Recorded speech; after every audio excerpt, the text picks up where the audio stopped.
Hello សួស្តីអ្នកនរគ្នាយើងវិលត្រឡប់ជួបគ្នាម្ដងទៀតជាមួយនៅរឿងព្រេងនិទានទេវតាបារាណឈិនម៉ូនៅក្នុងឈុតភាគទី95បន្តទៀតសន្និភាពរបស់អន្តរជាតិកំពុងតែធ្លាក់ចូលទៅក្នុងភាពគូថ្នាក់យ៉ាងធ្ងន់ធ្ងរគណៈដែរបណ្ដាចរិតរបស់ព្រះរាជជាតិកាន់តែច្រើនឡើងកំពុងប្រមូលផ្ដុំគ្នានៅក្បែរនោះស្របពេលដែលមេប៉ាលីកំពុងតាមសម្លឹងមើលចាំងមួយជ្រួចដូចជាសត្វខ្លារងចាំតបៈចំណីក្រោយពីទទួលបាននូវការព្យាបាលពីឈិនម៉ូអន្តរជាតិបានទូស្បើយបន្តិចម្ដងរហូតអាចខំប្រឹងដើរបានប៉ុន្តែទ្រង់នៅតែគោរពតាមបំរាមរបស់ឈិនម៉ូយ៉ាងខ្ជាប់ខ្ជួនដោយមិនព្រមបោះជំហានចេញពីបន្ទប់សំបីតែមួយជំហាននៅយប់មួយស្រាប់តែមានសម្លេងសើចយ៉ាងសទន់និងពោពេញទៅដោយភាពទាក់ទាញមិនលឺឡើងពីខាងក្រៅទ្វារសូម្បីតែអាតរីដែលធ្លាប់ឆ្លងកាត់នៅរីស្រស់ស្អាតរាប់មិនអស់នៅក្នុងវាំងក៏ស្ទើរតែទប់ចិត្តមិនបាននឹងសម្លេងដ៏ល្បងលួងលោមមួយនេះដែរទោះជាយ៉ាងណាសម្លេងនោះក៏ស្រាប់តែស្ងាត់ទៅវិញយ៉ាងតក់ក្រហល់តាមពិតទៅអ្នកដែលនៅខាងក្រៅនោះគឺលៃទីនស៊ីងដែលកំពុងតែជាប់ខាំងដោយសារតែអសរយ័ន្តដែលឈិនម៉ូបានបន្សល់ទុកនៅលើទ្វា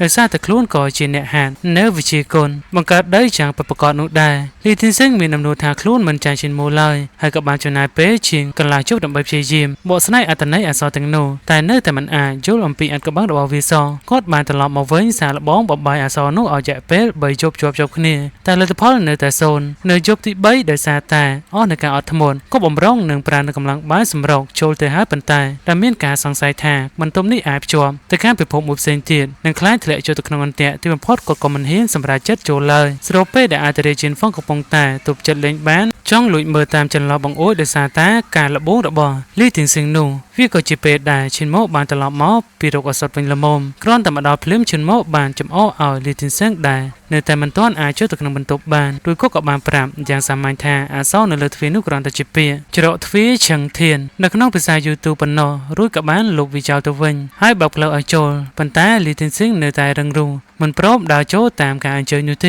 េបន្ទាប់មកឈិនម៉ូក៏បានដើរចូលទៅប្រាប់ដំណឹងគូអរន្ធត់ដល់អាតរេថាពេលនេះព្រះរាជជាតិបានប្រកាសពីពេញរាជធានីសោយទីមង្គលរបស់ទ្រង់និងកំពុងតែរៀបចំនៅបុណ្យសពទៀតផងលឺបែបនេះអាតរេសាច់ចំអកទាំងឈឺចាប់ចំពោះទាំងធ្វើក្បត់របស់បុតខ្លួនឯងឬក៏បានសួរអំពីសុវត្ថិភាពរបស់មន្ត្រីចំណិនឈិនម៉ូបានបញ្យល់ថាមន្ត្រីធំដូចជាឧត្តមសេនីយ៍យុទ្ធសាស្ត្រមេឃាត្រូវបានចាប់ខ្លួនមែនប៉ុន្តែពួកគេមិនទាន់មានគ្រោះថ្នាក់ដល់ជីវិតឡើយព្រោះព្រះរាជជាតិនៅតែត្រូវការអំណាចនិងឥទ្ធិពលរបស់តកូលអភិជនទាំងនោះដើម្បីពង្រីកនៅរាជបល្ល័ង្កទន្ទឹមនឹងនេះព្រះរាជជាតិក៏កំពុងតែបញ្ជាឲ្យគេតាមប្រមាញរោគអាតរេជាសាហាវបំផុតនៅក្នុងសានភាពរស់ឬស្លាប់ចំណែកឯដំណឹងរបស់ព្រះគ្រូជាតិនៃនគរជីនកាងវិញគឺនៅសូនឈឹងក្នុងពេលកំពុងបន្តព្យាបាលឈិនម៉ូបានបញ្ជាក់ថាគាត់អាចព្យាបាលបានត្រឹមតែរូបកាយនិងព្រលឹងប៉ុណ្ណោះប៉ុន្តែគ្មានលទ្ធភាពព្យាបាលនៅការខូចខាតនៃកំណប់ទេពរបស់អាតរេបានទេគាត់បានស្នើឲ្យអាតរេធ្វើដំណើរទៅកាន់តំបន់រូនអាចារ្យដើម្បីសុំជំនួយពីជីតាផ្នែកអក្សររបស់គាត់គឺស្ដេចពឹសប៉ុន្តែគ្រាន់តែលើឈ្មោះនេះភ្លាមអាតរេបានប្រកែកដាច់អហង្ការព្រោះត្រង់នឹងស្ដេចពឹសមានគំនុំស៊ីស័យហត់ឈាមនឹងគ្នា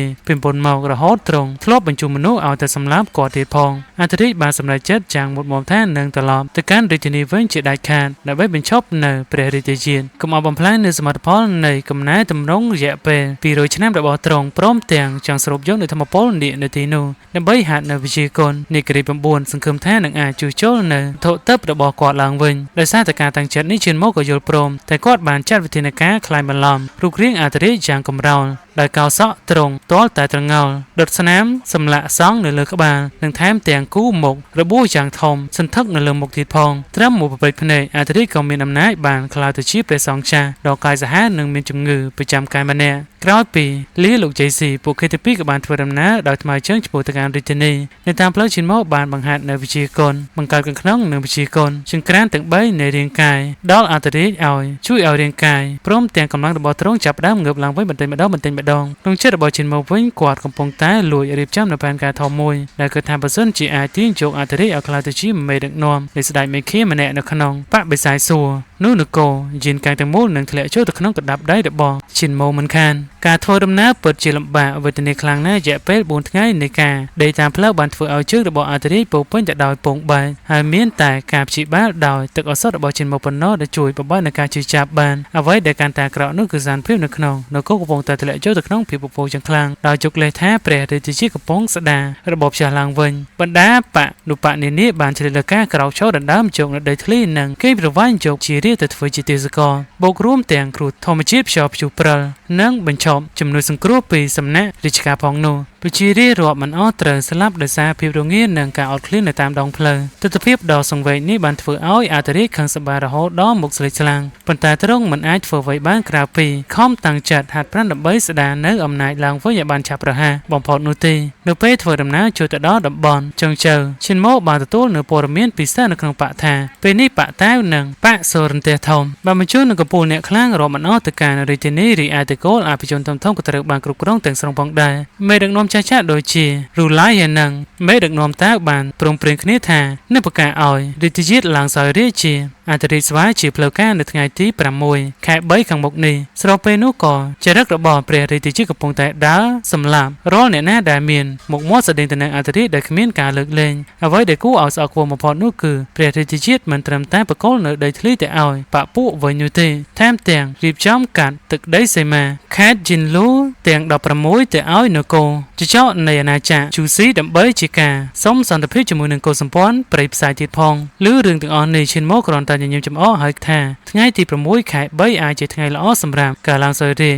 តែក៏ជាថ្ងៃដ៏ស័ក្តិសមបំផុតសម្រាប់ការសម្លាប់រង្គាលដូចគ្នាភ្លាមៗនោះដំណឹងនៃការរកឃើញនៃទីតាំងនៃព្រះគ្រូអធិរាជក៏បានលេចលឺឡើងគ្រាន់តែដឹងដំណឹងនេះភ្លាមអធិរាជឈិនហ្វឹងតែមិនទាន់ទាំងហូបនំប៉ាវអស់ពីមាត់ផងក៏ទម្លាក់វាចោលភ្លាមហើយបញ្ញាចេញដំណើរទៅជាមួយនឹងឈិនម៉ូដែលទឹកមុខចាំងមើងម៉ាត់បំផុតក៏បំណងតែមួយគត់របស់ទ្រង់នោះគឺត្រូវតែទៅសួរនៃព្រះគ្រូឲ្យដឹងរឿងថាតើកន្លងមកនេះគាត់បាត់ខ្លួនទៅណាងាកមកមើលព្រះរាជជាតិវិញក៏កំពុងតែលងនៅក្នុងភាពអស្ចារ្យរបស់ខ្លួនដោយជឿជាក់ថាការកាត់នៅទឹកដីនិងការអត់ឱនពឹងផ្អែកទៅលើអំណាចបកផ្សេងព្រមទាំងបរទេសហើយការពាររាជបល្ល័ង្ករបស់តកូលលីងឲ្យគង់វង្សជារៀងរហូតគាត់ហ៊ានយកនៅជីវិតប្រជារាស្ត្រស្លូតត្រង់មកធ្វើជាការភ្នាល់ដោយគ្មានការស្ទាក់ស្ទើរប៉ុន្តែអ្វីដែលគាត់មិនបានដឹងនោះគឺចាប់តាំងពីវិនាទីដែលគាត់អនុញ្ញាតឲ្យក្រុមបពពួកលោកដៃចូលកិច្ចការនគរនិងបើកព្រំដែនកាត់ទឹកដីឲ្យសត្រូវគាត់លែងជាអ្នកកាន់អំណាចទៀតហើយតែបានក្លាយទៅជាអាយ៉ងដែលត្រូវគេញាក់ខ្សែទាំងស្រុង